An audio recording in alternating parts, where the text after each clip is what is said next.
Now for a quick Bar Torah.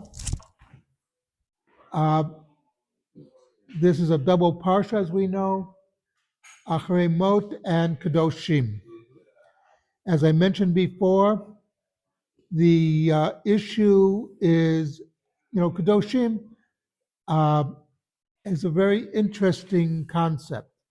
We've spent all this time up until Kedoshim worrying about the proper way to do the korbanot, to do the offerings in the temple, in the Mishkan, the Tabernacle, in all the proper ways, what to say, how to do it, all the ins and outs.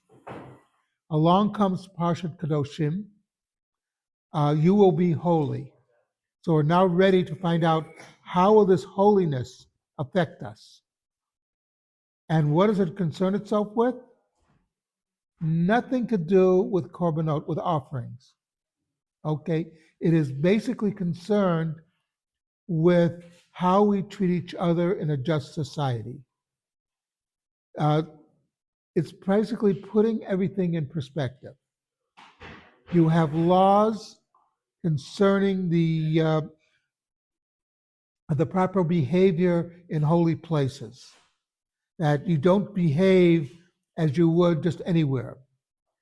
But you also have to maintain being just and being making society operate on a much better level. We have to realize the context of all this is going on.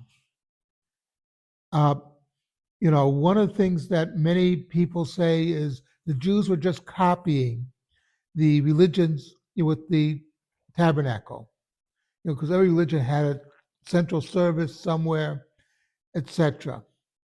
Nothing could be further from the truth. The central service and these other places were much different in nature. The central service, you are feeding the gods. The Torah tells us that God does not eat. We are not doing the offerings for God. God does not need our offerings. What we need our offerings. We need to do this stuff.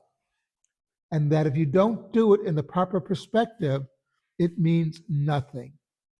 As we know, there are movements throughout history where they tried to divorce one from the other. Some people would be very holy, would worry about every little nook and cranny, etc., but they would forget about having a just society. On the other hand, you have other groups which said, well, let's follow the prophets. And again, they forget that the prophets, their basis was Jewish law. Everything had to spring from the law. So yes, they're fighting for a just society, but a just society within the law. Later on in Devarim or Deuteronomy, when we get to Parshat Shoftim, that concerns itself with judges, it reminds judges they cannot, when the case comes before them, they have to adjudicate what the law is, not what they want it to be. And they have to ignore the financial status of the supplicants, whether they're rich or poor. They can't say, well, I'm going to rule in favor of this rich person because he'll do me a favor, or this poor person because I feel sorry for them.